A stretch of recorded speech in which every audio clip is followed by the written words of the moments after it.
தமிழகத்தில் நடைமுறைப்படுத்தக்கூடிய திட்டங்களை மட்டுமே பாரதிய ஜனதாவின் தேர்தல் அறிக்கையில் இடம்பெறும் என்று அக்கட்சியின் மாநில தலைவர் தமிழிசை சவுந்தரராஜன் தெரிவித்துள்ளார். இது தொடர்பாக செய்தியாளர் ஸ்டாலினுடன் அவர் பகிர்ந்து கொண்ட தகவல்களை இப்போது பார்க்கலாம். தமிழக சட்டமன்ற தேர்தலுக்காக பாரதிய ஜனதா கட்சியின் பிரச்சார வாகனங்கள் இன்று தொடங்கப்பட்டுள்ளது. இது குறித்து பேசுவதற்காக அக்கட்சியின் மாநில தலைவர் தமிழிசை சவுந்தரராஜன் நம்மோடு இருக்கார். அவர்கிட்ட கேட்போம். மேம் வணக்கம். தற்போது தமிழக சட்டமன்ற தேர்தலில் பாரதிய ஜனதா கட்சி திமுகவுக்கு மாற்றா செயல்பட போவதா கடந்த பல காலங்களாக சொல்லிட்டு இருக்கீங்க. இந்த இரண்டு கட்சிகளுக்கு எதிராக உங்களுடைய பிரச்சார யுக்திகள் எப்படி இருக்கும்? இந்த பிரச்சார வாகனமே ஒரு பிரச்சார யுக்தி தான்.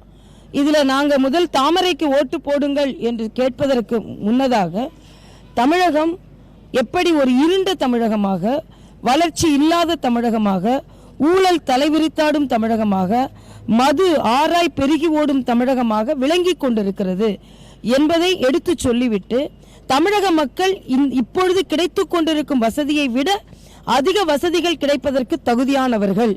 அதனால் நல்ல திட்டங்கள் பலவற்றை நாங்கள் பல மாநிலங்களில் கொடுத்திருக்கிறோம்.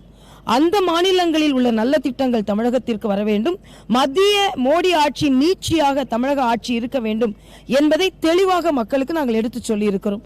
ஆக தமிழக மக்கள் ஒன்று கழகங்களின் ஆட்சியில் வளர்ச்சி அடையவில்லை என்பதை சொல்லி இருக்கிறோம். இன்னொன்று பாஜக ஆட்சியில் வளர்ச்சி அடையும் என்பதையும் தெளிவாக சொல்லி இருக்கிறோம். அதிமுகவை பொறுத்த வரைக்கும் தமிழகத்தில் மதுவிலக்கு படிப்படியாக குறைக்கப்படும் சொல்லி அவங்க தேர்தல் வாக்குறுதிகள் கொடுத்துருக்காங்க. அதே போல் திமுக தேர்தல் அறிக்கையில் விவசாயத்துக்குன்னு தனி பட்ஜெட் ஒதுக்கப்படும் சொல்லியிருக்காங்க.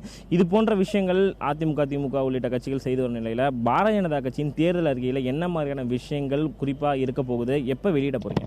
இதில் நான் முதலில் அதிமுகவின் வாக்குறுதியை நான் இப்பொழுது மதுவிலக்கை பற்றி பேசவில்லை என்றால் மக்களிடம் செல்ல முடியாது என்ற ஒரு நிலை இருக்கிறது.